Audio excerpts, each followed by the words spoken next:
5, 4, 3, 2, 1. Revision shot commencing. Right, let's start with an overview of Tissue. Okay. It's a poem with 10 stanzas, of which 9 are quatrains, with no rhyming or rhythmic pattern. Oh! It's written by Imtiaz Dharker, a poet who was born in Pakistan and who now lives in Scotland. What did you say? It's not a poem with a narrative. It doesn't tell a story. Okay. But instead uses images and symbols to create ideas in the reader's mind. Awesome. Therefore, when reading this poem, it's a good idea to let the pictures the poet creates wash over you. You know those magic eye pictures where you have to stare at the whole thing without focusing in order to see the image? Well, this poem's sort of the same. The lowdown. As the title suggests, it's about tissue, the fine and weightless paper which has many uses. Paper can be used for books, for maps, for receipts and for kites.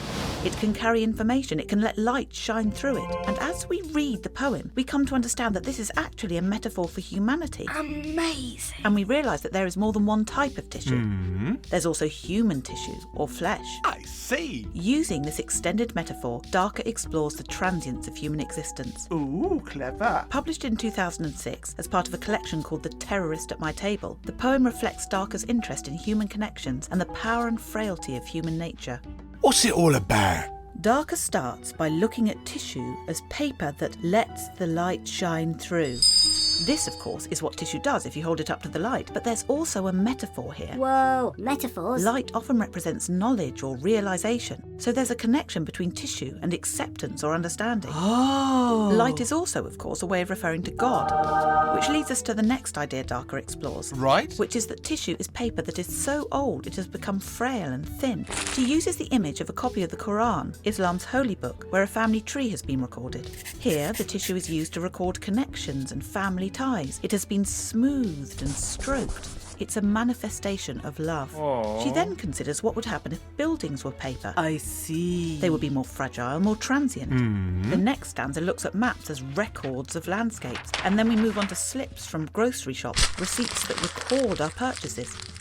The applications of tissue here are all functional. They do things, rather than conceptual. Cool. Then, Dharker describes how an architect could place layer over layer to build a creation that lets daylight through. We've been talking about buildings, so the implication is that this is a physical structure. Okay. But in the last stanza, she references living tissue, and the imagery becomes conceptual again. Perhaps God is the architect she is referring to. She leaves us with the imagery of tissue as living tissue or flesh, something which is simultaneously strong and fragile, because we will all eventually die. For real.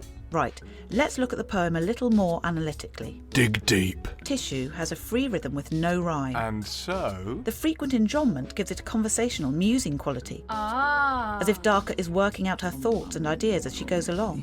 This free form also mimics the unpredictability and spontaneity of human life. Awesome. The form of the poem is echoing its meaning. Ooh, clever. The poet explores the fragility of tissue. It can follow the direction of the wind and fly our lives like paper kites, an evocative simile. In stanza 4, the internal rhyme between drift and shift emphasises its fluttering, wind-blown nature.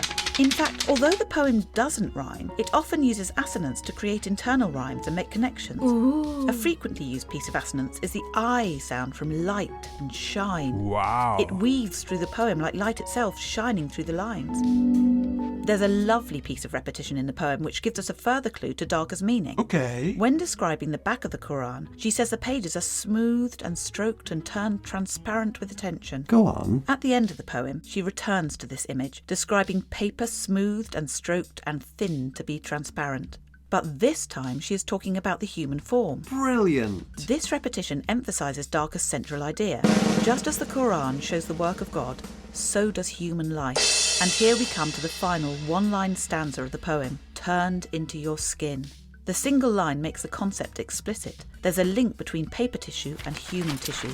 Both skin and paper record our lives, are fragile, and let light shine through them, whether that is real light or the metaphorical light of God. That's a wrap. Let's summarise our findings into 5 points. 1. Tissue is a 10-stanza poem with no set rhyme scheme or rhythm. It has frequent enjambment, giving it an unpredictable quality. 2. It's written by Imtiaz Dharker, a Pakistan-born poet who lives in Scotland. 3. Tissue paper is used as an extended metaphor for human life. 4. The poem uses lots of imagery to explore the uses of tissue and convey its fragility and its strength. 5. Light is an important concept in the poem, and this is reflected in the poet's language choices and the assonance which weaves through it. Revision shot completed. You've been listening to a Beyond Revision Shot. 5 minutes of concentrated exam prep. For further exam resources and information, check out our website and our blog.